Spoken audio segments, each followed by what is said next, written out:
difficult to decide what to make of Dragon's Dogma at first blush. The look of its fantasy is unrepentantly conventional, and the online features that it's built upon are not exactly intuitive to grasp until you experience them. And then there's the daring action game that rests at its core. Does this open-world RPG cohere into something memorable, or is it just overreaching?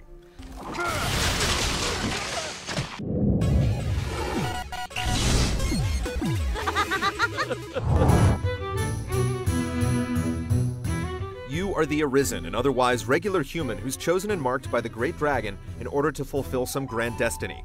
It's an honor that's bestowed upon a single individual per generation, punctuated by a gruesome draconic heart transplant. What it all means is kept dark till the very end. Frankly, Dragon's Dogma doesn't concern itself much with telling a grand story. In spite of the epic that you can sometimes discern unfolding along the margins, it's very easy, as is often the case in these sorts of games, to get caught up in the open-world craziness for hours at a time, and lose track of the story altogether. It is odd his message was not writ in the report. An oversight brought on by haste, no doubt. That said, all the incidental world building you'll encounter along your way, particularly the chatter of the pawn characters that make up your party, serves as a constant, effective reminder you're journeying through a place that's fully gilded and considered. The work just doesn't come through in the conventional narrative. This makes all the momentous story turns fall somewhat flat. As long as that damnable beast draws breath, I'll fain accept any help on offer. You'll save characters you don't care about from the precipice of doom, and vanquish villains who you're only passingly familiar with. It's generally a good thing when games allow their stories to unfold in the moment, so to speak. In the case of Dragon's Dogma, though, it just comes off as half-formed. I fear I put on a shameful display.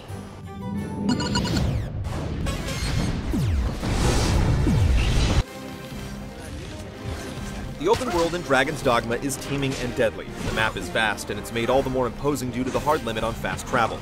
The items that enable you to warp around are expensive to stockpile, and apart from the somewhat central capital city, you can only designate one other spot to teleport to. In short, unlike in other games like it, you actually have to contend with the hazards that populate the monster-ridden nation of Grancis. Inevitably, you're going to get attacked not long after you exit one of the few bastions of civilization on the map, and it's even worse if you venture out at night. The enemies don't scale to your level either, so if you're overly bold in your treks, you should prepare for some one-sided fights. Places to rest or recover from your wounds are few and far between, so poorly planned excursions can easily put a drain on your resources.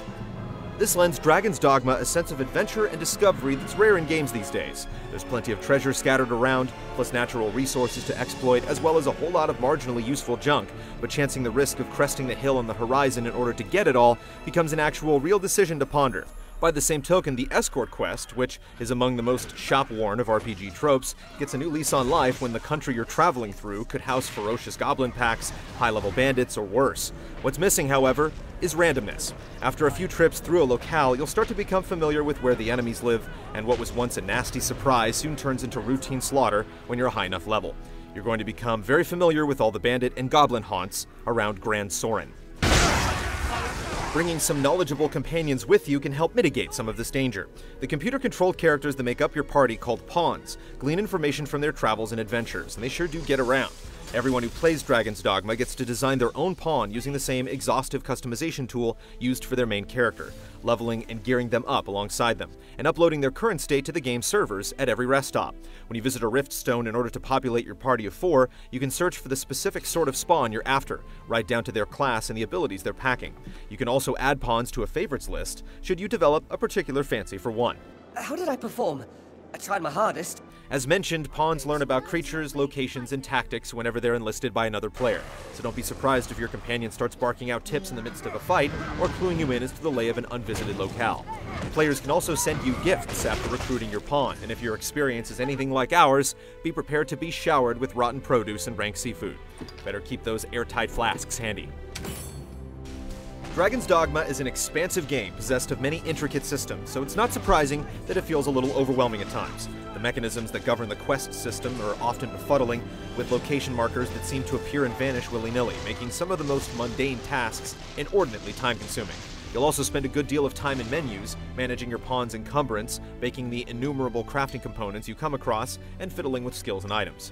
Granted, these are all symptoms of a deep game. We just wish they were more elegantly handled. I've little trouble keeping an inventory, but contentment leads to failure.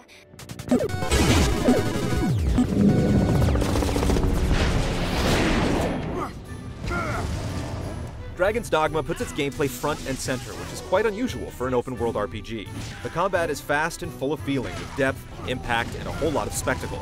If you're expecting something buttoned up and deliberate, you're going to be quite surprised. Depending on what class you inhabit at the moment, you're going to be charging into melee, sword extended, firing volleys of arrows at a rate of 5 a second, or chucking actual meteors at your enemies. At higher levels, the fights really become bananas. In the style of the Final Fantasy job system, you can change your class pretty much at will, picking and choosing from compatible abilities you've unlocked in other vocations, and tweaking your traits from a grand array of passive abilities.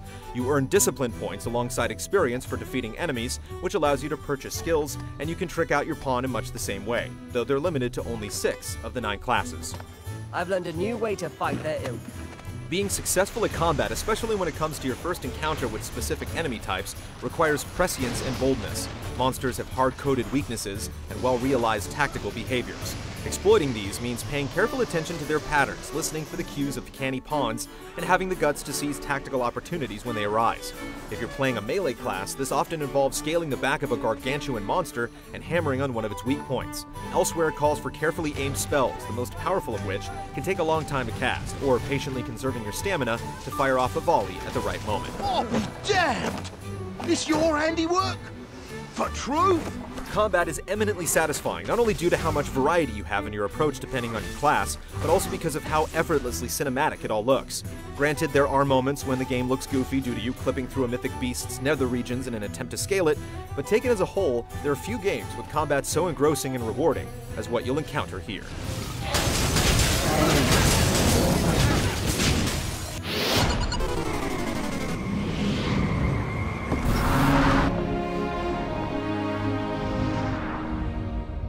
Dragon's Dogma makes a distinctive first impression with a hair metal intro, but rest assured that the rest of the presentation is subdued in comparison.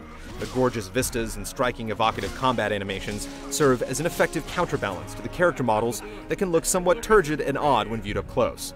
The voice acting is generally well done, good enough to help make the repetitive pawn chatter that much less grating during your 40+ hours trek. I'll service bait. However, some laggy menu performance and random stops and starts will likely irritate you. Knowing that, are you prepared to see his grace now?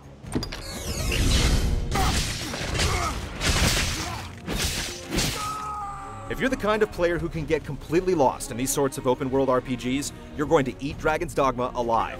However much its reach exceeds its grasp in certain respects, this ambitious game succeeds in taking the form in an altogether welcome direction, one that does not sacrifice minute-to-minute gameplay on the altar of expansiveness. If you have a few dozen hours to spare, we could think of much worse ways to spend them. You shall have an honored place among them, Arisen.